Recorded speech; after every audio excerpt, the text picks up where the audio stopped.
कोई समझ नहीं पा रहा हृदय की बात। ये जीवन का लंबा सफर है। ये उकताए हुए पुरुष को योग प्राप्त नहीं होता। ऐसा तुम मान लो कि अब हमको परमार्थ में ही जीना है। दुख आवे सुख आवे, लाभ दिखाई दे हानि दिखाई दे, जैसे एक पतिव्रता अपने पति का वर्ण कर लेती तो स्वभाव का कैसा भी हो फिर निर्वाह करती है। बस ऐसा कुछ मानना होगा।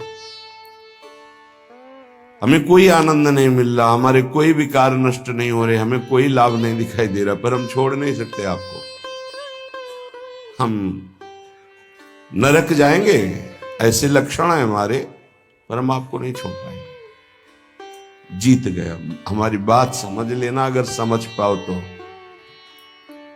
अगर ये बात हृदय में बैठ गई ना कि महारानी जी के सिवा हमारा निस्तार, हमारा कल्याण, हमारा परम हित अब और कहीं नहीं होना, क्योंकि हम किसी काबिल नहीं। अब हम महारानी जी को नहीं छोड़ सकते। बस इतनी बात हमें चाहिए। हम आपसे जितेंद्रीय हैं, मनोनिग्रही हैं, बने रहिए। हमारे यहां केवल अपनेपन की मांग है आपकी, और सब कुछ आप हो सकते हैं लेकिन अपनापन नहीं दे सकते। मात तात सुत दार देह में मति अरुझय मति मंदा, और हित किशोर को होए चकोर तू लख वृंदावन, सीधे लख वृंदावन चंदा। एकमात्र प्रियाजू का आश्रय, आदेश विधान सब कुछ स्वीकार। गृह त्याग करा रहे हैं आचार्य चरण। पुत्र पत्नी, वैभव, सम्मान, त्रिभुवन पूजित। आदेश होता है कि राधा वल्लभ जी को, दो सखियों को प्रश्नवाचक चिन्ह नहीं आया कि प्रभु अभी तो त्याग के ही आ रहे हैं, क्या कहेंगे देववन वाले कि हित हरिवंश महाप्रभु यहां तो गृह त्याग किया। अच्छा, कहीं स्फुरण भी नहीं हुआ। क्यों? जोई प्यारो करे सोई मोहि भावे। आज उसी वंश से, उन्हीं आराध्य देव से लाखों का निकुंज में प्रवेश हुआ, हो रहा है, आगे होता रहेगा। नित्यानंद महाप्रभु बाल्यावस्था से लंगोटी वाले परम बैरागी दिगंबर अवधूत, कैसी कैसी स्थितियां महाप्रभु चैतन्य देव ने आदेश किया, आपको विवाह करना है और ऐसी संतान प्रकट होनी है जिससे लोक मंगल होगा। दोबारा प्रश्न नहीं किया कि आप गृहस्थ से विरक्त में पदार्पण किया, और यहां बाल्यावस्था से विरक्त अब गृहस्थ की आज्ञा, सरकार ये कैसी आज्ञा, कभी प्रश्न नहीं किया। नाम जापक हैं, मार मार के खाल खींच दी गई। उनके हृदय में प्रश्न नहीं हुआ कि ऐसा विधान क्यों बनाया हरि। बहुत विचार करने पर उपासक को बहुत धैर्यवान होकर के इस मार्ग में चलना है। ऐसे चला जाता है ये मार्ग, ऐसे चला। कुछ पकड़ना मत, तो वो आपको पकड़ लेंगे, गिरोगे नहीं। क्यों म्यों प्रश्न उत्तर ये सब नहीं। जिसका हृदय आराध्य देव के चरणों में समर्पित हो जाता है वही इसके रहस्य को जानता है। ये सब साधन एक प्रक्रिया है। अगर प्रभु से अपनापन नहीं हुआ तो कोई खास बात नहीं। साधन का कोई खास, साधन का सब साधन कर यह फल सुंदर, प्रभु पद पंकज प्रीति निरंतर। अभी कैसे विषयी पुरुषों को समझ में आएगी? बहुत सुलझने की जरूरत है, नहीं ये जीवन व्यर्थ चला जाएगा। दुर्वितर्क्यानुभाव युक्ता देवी निकुंज देवी श्री स्वामिनी जी बड़े बड़े तार्किकों के भी तर्क से पकड़ में आने वाली नहीं है। जैसे वेदांत दर्शन तर्क के द्वारा, श्रद्धावान तर्क करे तो उसके द्वारा वो स्थापित होता है। कह रही यहां नहीं, यहां सीधे स्वीकृति करो, मेरी महारानी श्री राधा रानी, तो आपके हृदय में बल प्रकट होगा। जाके बल में सबसों तोरी, लोक रीति और वेद रीति दोनों से, जाके बल में सबसों तोरी लोक वेद और कुल कानी, लोक रीति, वेद रीति, कुल रीति, इन सब का त्याग करके रस रीति में प्रवेश पाया जाता है। तो किसके बल से? मेरी महारानी श्री राधा रानी। जाके बल में सबसों तोरी लोक वेद कुल कानी, मेरी महारानी श्री राधा रानी। ये तर्क का विषय नहीं, यहां स्वीकृति का विषय है। अब उपासना बताए। पहले तो ये कह रहे हैं कि ये बहुत निगूढ़ भाव है, इसे वेद प्रमाणित भी नहीं कर सकते आप। श्रद्धा और विश्वास करके रसिकों की बात मान लो, यहां तर्क वितर्क की कोई गुंजाइश नहीं है। ये भाव देश है, ये तर्क देश नहीं है। अब हमारी स्वामिनी जो केवल हाथ जोड़ने मात्र से प्रसन्न हो जाती है, इतनी करुणामय, इसीलिए लालजू महाराज जब सेवा में प्रवेश होते हैं तो ऐसे प्रवेश होते हैं, करबद्ध, बहुत कृपालु हैं, दयालुता की, सरलता की मूर्ति हैं स्वामिनी जी। जो बड़े बड़े सिद्धांतों की रचना करके उपदेश करने वाले और उनके फल को देने वाले प्रभु हैं, ये उनके अधीन हैं। प्यारी जी की एक भ्रकुट के इशारे से घोर पापी को भी वो पद प्राप्त करा देंगे जो बड़ी बड़ी साधनाओं से नहीं मिलता है। विश्वास कीजिए, आपको लगेगा केवल बातें ही हैं कि प्रमाण भी है। तो नरवाहन जी कोई भी सदाचरण नहीं था। 84 कोष ब्रजमंडल का मूर्धन्य राजा जरा भी ब्रज 84 कोष में उनके खिलाफ या उनकी अधीनता न स्वीकार करने पर प्राणदंड मिलता था। सीधे प्राणदंड, कोई क्षमा याचना नहीं, ऐसा उनका स्वभाव और प्रभाव था। महाप्रभु हरिवंश चंद्र जो राधा वल्लभ लाल जो पालकी में विराजमान रसिक जनों के साथ गुण कीर्तन, नाम कीर्तन, जय जयकार होते हुए आए और लता भवन में विराजमान किया। सेवकों ने सूचना दी कि कोई महान तेजस्वी पुरुष आभूषण आदि लेकर के अपने इष्ट देव के साथ पधारे हुए हैं, और उनका तेज ऐसा है कि हम लोगों की हिम्मत ही नहीं कि उनके सामने जा सके।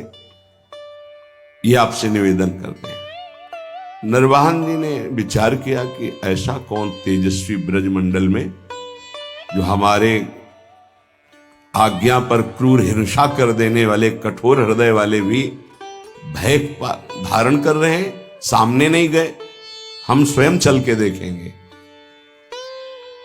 एक भागवतिक आभा होती है, एक भागवतिक बल होता है, वो जिस पर कृपा होनी होती उसी को अनुभव में आता है। जैसे अपने गुरुदेव भगवान के पास जब जाते हैं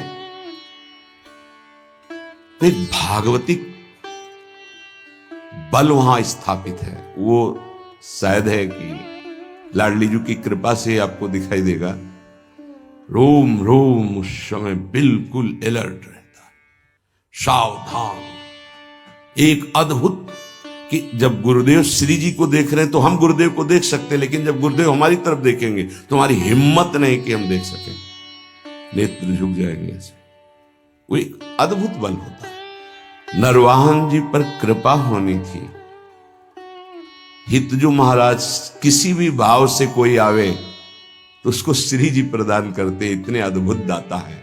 महिमा तेरी कहा कहो, श्री हरिवंश दयाल, तेरे द्वारे बटत हैं सहज लाडली लाल। बड़ा विचार कर रहा था कैसे होंगे, क्या प्रभाव होगा। जब दर्शन करने के लिए आए तो हिम्मत नहीं पड़ी सामने जाने की। लता भवन की ओट से देखा, जैसे प्रियाजू के नेत्र ऐसे हितजू महाराज के नेत्र, अतुलित रस बरसत सदा, सुख निधान बनवासी, अद्भुत महिमा महि प्रगट सुंदरता की रास। सुंदरता की रास कनक दुति देह रुचि।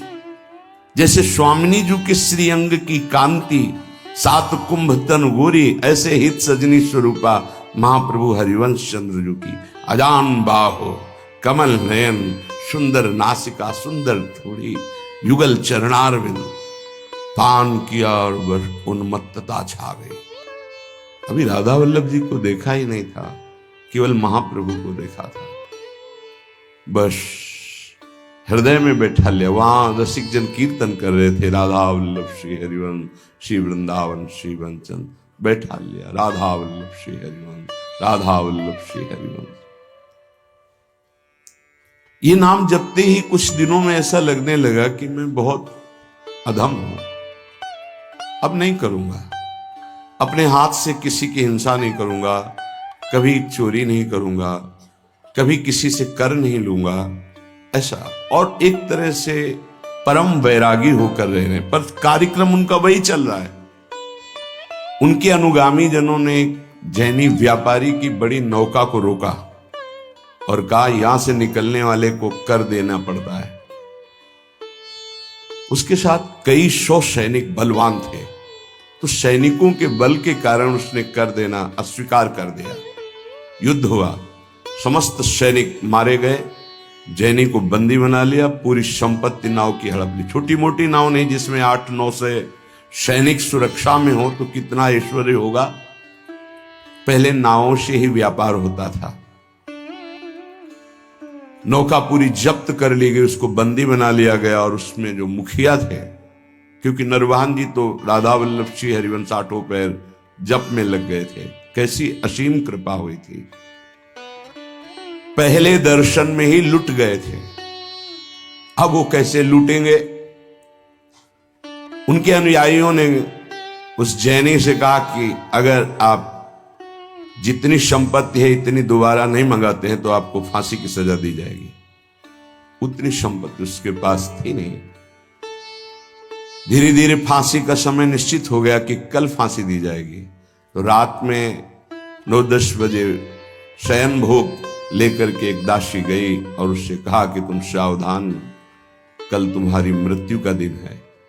रो पड़ा, मेरा क्या अपराध? बोला यहां अपराध नहीं गिने जाते, यहां कोई निर्णय नहीं होता, मारे जाओगे कल तुम। उसका कोई उपाय बचने का? बोले एक उपाय है, रात्रि के 12 बजे राधा वल्लभ श्री हरिवंश, राधा वल्लभ श्री हरिवंश जोर से उच्चारण करना, मुझे पूरा विश्वास है ये नाम तुम्हें बचा लेगा। अरे तो मरने वाले को जैसे संजीवनी बूटी मिल जाए, थोड़ी ही देर के बाद उच्च स्वर से शुरू किया राधा वल्लभ श्री हरिवंश, राधा वल्लभ श्री हरिवंश। वो आवाज नरवाहन जी जहां एकांत में जप कर रहे थे वहां पर, अरे ये तो अपराध बन गया, मेरे गुरु जी का कोई शिष्य बंदी बना लिया गया। तत्काल गए, खुलवाई जेल, अंदर गए, हाथ जोड़ा, प्रणाम किया और कहा मुझे क्षमा करना, मुझे पता नहीं था आप हमारे गुरु भाई हैं। अपने सैनिकों को बुलाया और कहा तत्काल पूरी संपत्ति दी जाए और अधिक संपत्ति इनको दी जाए। उनसे हाथ जोड़ के कहा कभी गुरु जी के सामने यह चर्चा मत चलाना कि आपको इस तरह से प्रताड़ित किया गया। आज से बिल्कुल आदेश लागू हो जाएगा, कुछ किसी के साथ ऐसा नहीं होगा, नहीं तो बहुत बड़ी गलती हो जाती। जहां उसको फांसी की सजा मिलनी थी वहां नवीन वस्त्र धारण कराकर सारी संपत्ति उसके मन में आया एक बार तो उनसे मिलूं, जिनके नाम के बल से मुझे सम्मान मिला जहां मृत्यु मिलने वाली थी, और व्यापार में जो लाभ मिलता उससे अधिक धन मिल गया। उनका मूल तो मिला ही, और भी संपत्ति नरवाहन जी ने दी इस बात की कि मेरा गुरु भाई है। लता भवन में आए, पता लगा के महाप्रभु के दर्शन की सारी संपत्ति भेंट की। महाप्रभु ने कहा आप इसका प्रयोग स्वयं कीजिए और कहीं लगा दीजिए, हमारे राधा वल्लभ लाल लता भवन में विराजमान, हमें इतनी संपत्ति की जरूरत नहीं, पर आप देना क्यों चाहते हैं? तो उनका आपके नाम के कारण मेरा जीवन बच गया। पूरी घटना बताई। तो मैं तो नहीं जानता नरवाहन कौन है। महाप्रभु को इतनी करुणा उदय हुई कि केवल राधा वल्लभ श्री हरिवंश नाम सुनकर ऐसा बुलवाओ, कहाँ है? अब नरवाहन जी को बुलाया गया तो कांपते हुए आए कि पता नहीं। अब उनके हृदय में तो था मेरे गुरुदेव हरिवंश चंद्र जो मेरे इष्ट राधा वल्लभ, पता नहीं गुरुदेव क्या दंड विधान करेंगे, क्योंकि गलती हो गई।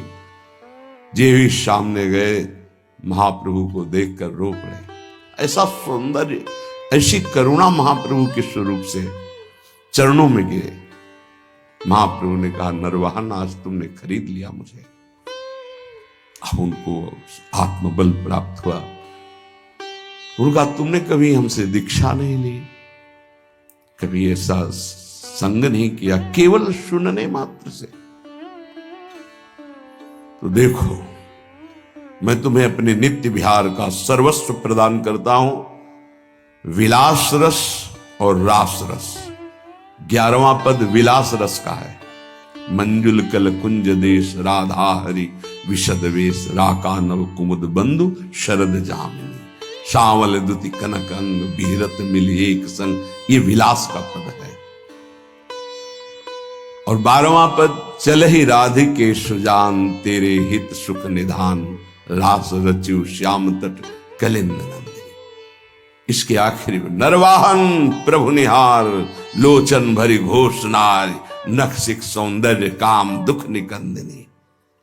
देख हमारे प्रिया प्रीतम कैसे है, जो अनंत जन्मों की साधनाओं से भी नहीं बनता, क्षण में महाप्रभु ने वो बात। हम ऐसे आचार्य की शरण में हैं जो करुणा समुद्र लाडली का साक्षात स्वरूप है। हमारी श्री जी और हमारी हित सजनी जो एक ही हैं। आप देखो सिद्धांत विचार में ध्रुवदास जी कहते हैं, तहां श्रीजू के श्री मुख की बानी, श्रीजू के श्री मुख की बानी। हितजू को संबोधन करते तहां श्री जी के श्री मुख की बानी। ये गूढ़ विषय है। आचार्य कृपा करें, रसिक जन कृपा करें तो घोर पापाचारी को भी नित्य विहार रस प्रदान कर दें। हमारी स्वामिनी जो बड़ी कृपालु है, हाथ जोड़कर नमस्कार करने मात्र से ही प्रसन्न हो जाने वाली प्रिया जो है। क्या करो? बोले निकुंज देवी की सेवा विराजमान करो। निकुंज देवी प्रियाजू की सेवा। प्रियाजू ये नाम सेवा, राधा नाम सेवा, राधा वल्लभ रूप सेवा, ये प्रियाजू ही है। राधा ही जहां की वल्लभ है, यह है प्रेम उपासना। यहां की वल्लभ कौन है, प्रीतम कौन है? मेरे प्राणनाथ श्री श्यामा, शपथ करो तृण छिए, रहो को काहू मन ही। हमारी प्रियाजू को श्याम वर्ण बहुत पसंद है, प्रीतम के श्रीअंग कांति के कारण।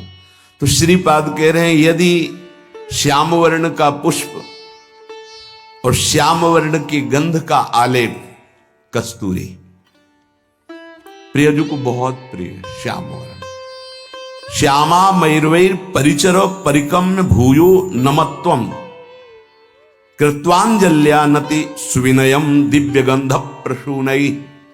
सुंदर पुष्प श्याम वर्ण का हो, श्याम कमल या और भी श्यामता लिए हुए बहुत प्रिय है प्रियाजू को।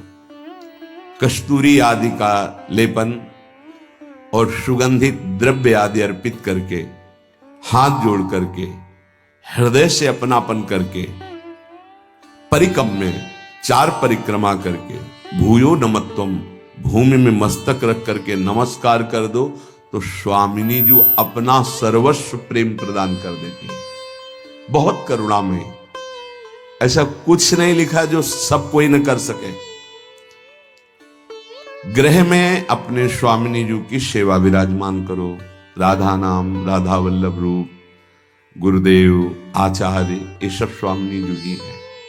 आचार्य भी स्वामिनी जी हैं, गुरुदेव भी स्वामिनी जी हैं।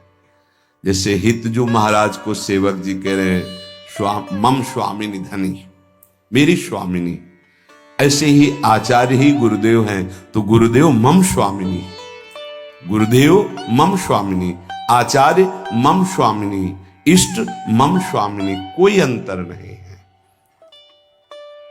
सेवा विराजमान करके हमारी लाडली जी को सबसे ज्यादा जो पसंद है वो अपनापन पसंद है।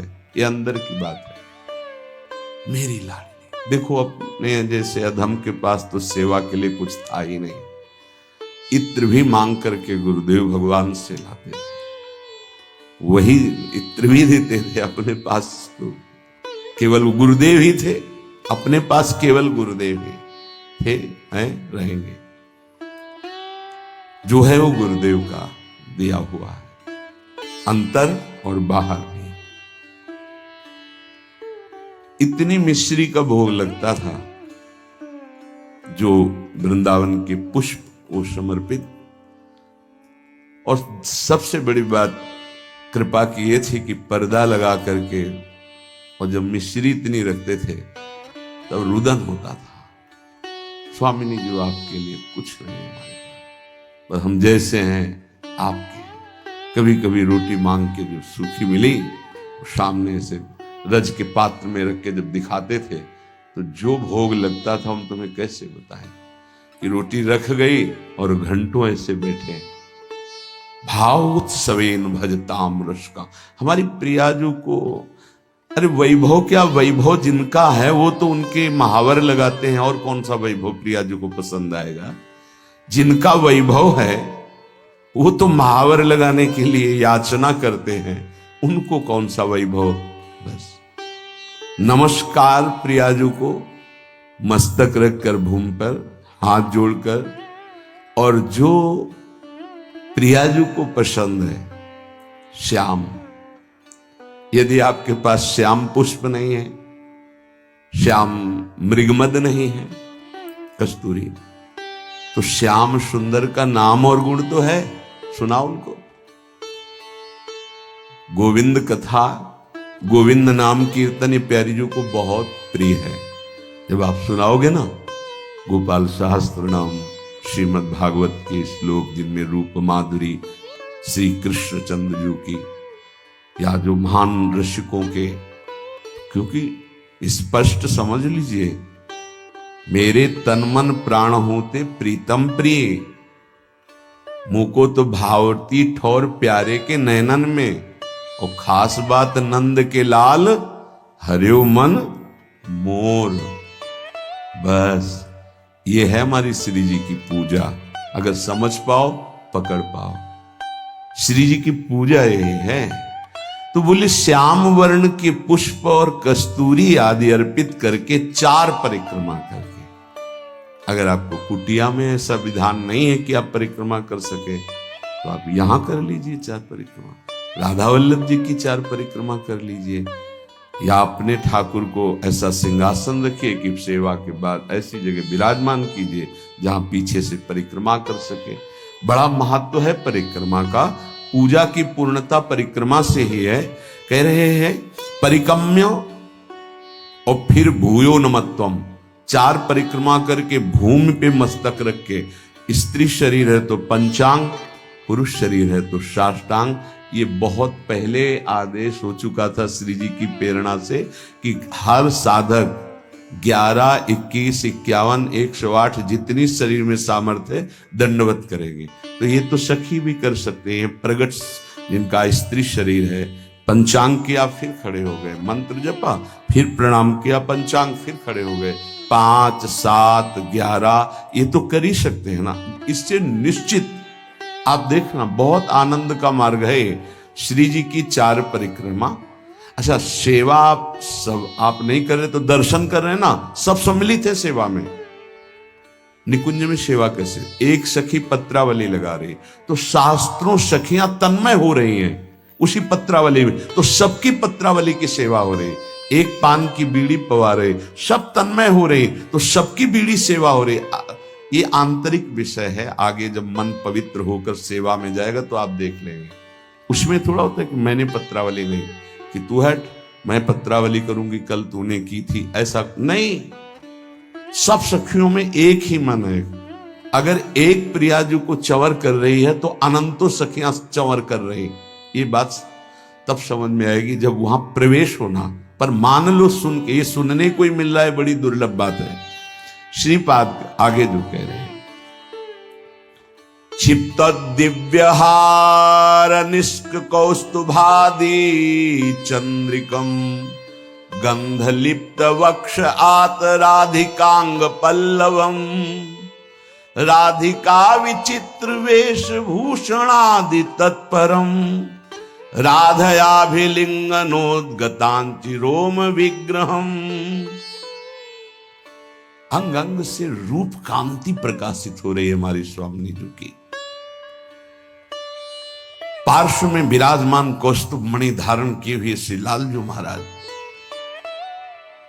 और पल्लवों से आच्छादित लता भवन में और पल्लवों की शैया में जो हमारी प्रियाजू विराजमान, अद्भुत वेशभूषा, श्याम तमाल के समीप मानो कंचन बेली लिपटी हुई हो, ऐसी गूढ़ स्वरूप वाली प्रियाजू लब्धानन्वम भजन विभवम चैक चोरौ निशीथे।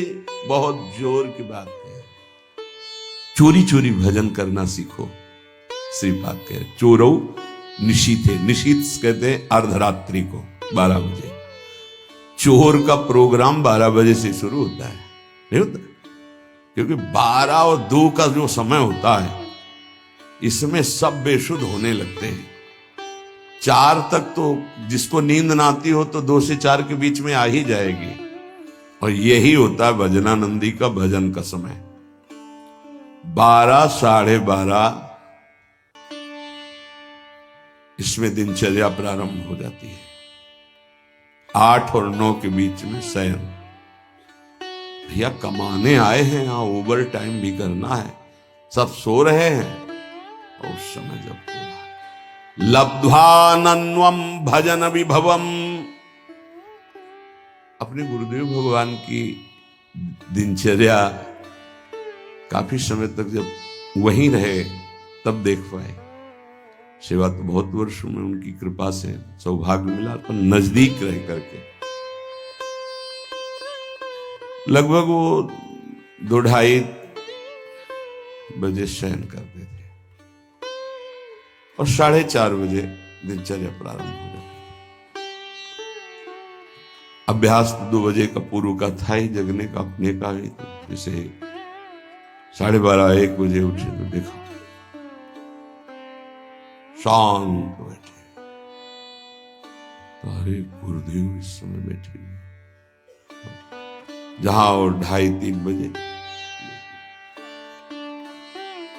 4:30 बजे सोच इस्लाम। क्या जीवन को कैसे प्रियाजू के चरणों में समर्पित किया जाता है, गुरुजनों से समझ में आता है। कभी कोई बाल भोग, कभी कोई ब्याहुला, कोई उत्सव, 20 वर्ष नहीं, ये सब यहां हो रहा है। 1 दर्शन कोई गुरु जी की, श्री जी की नहीं, संभाषण नहीं, आंख उठा के देखना नहीं, ये पास रहकर। ये अब जो है ना, तो बरसंत में सहजाद्भुत सौख्य धारम, सहज में सुख वर्षा कर रहे हैं, देख रहे हैं, संभाषण कर रहे हैं, आरती कर रहे हैं, सब दर्शन कर सकते हैं, प्रवेश नहीं।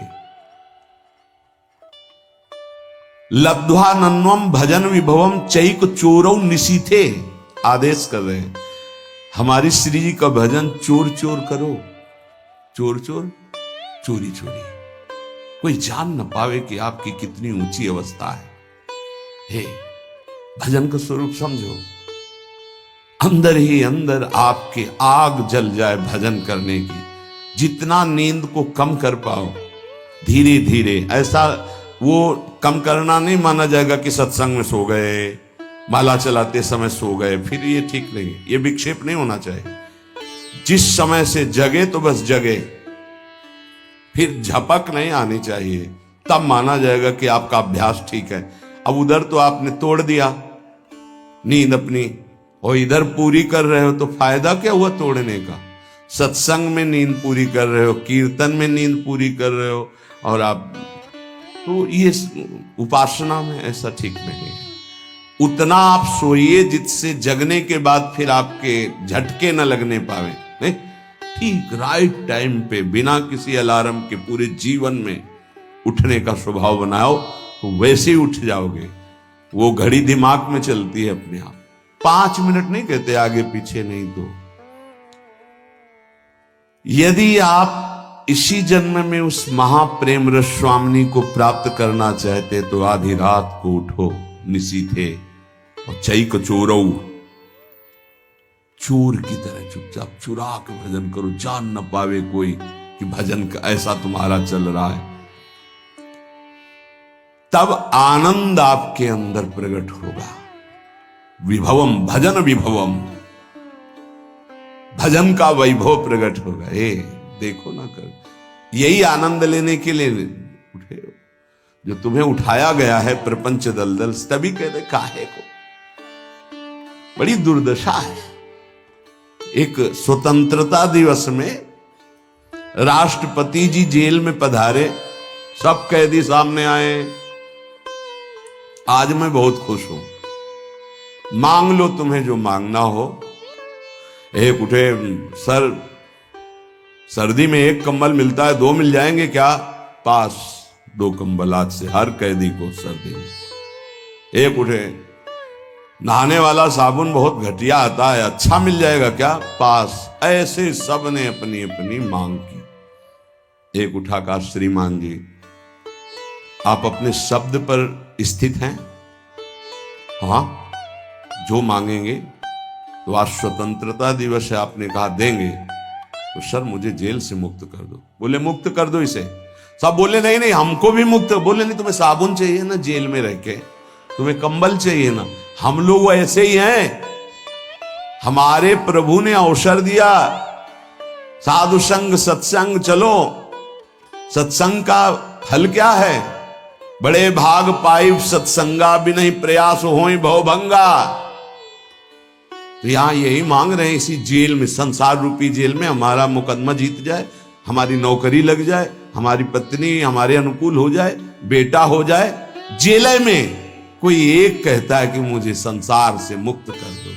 हमारी दुर्दशा वही तिहाड़ जेल में गए हुए राष्ट्रपति वाली है कि राष्ट्रपति से हम मांग रहे हैं तो जेल के अंदर ही रहने वाली बात मांग रहे हैं। ये नहीं मांग रहे कि जेल ही से मुक्त कर दो मुझे, इस माया प्रपंच से मुक्त। नहीं, मुझे ये दे दो तो अमर हो जाओगे। कितनी देर चलेगी तुम्हारी ये मांग? होश में इतने बड़े महान प्रभु को रिझा कर ऐसा मांगो कि मांगना मिट जाए, फिर मांगने की चाह न रह जाए। यही समझ में नहीं आती।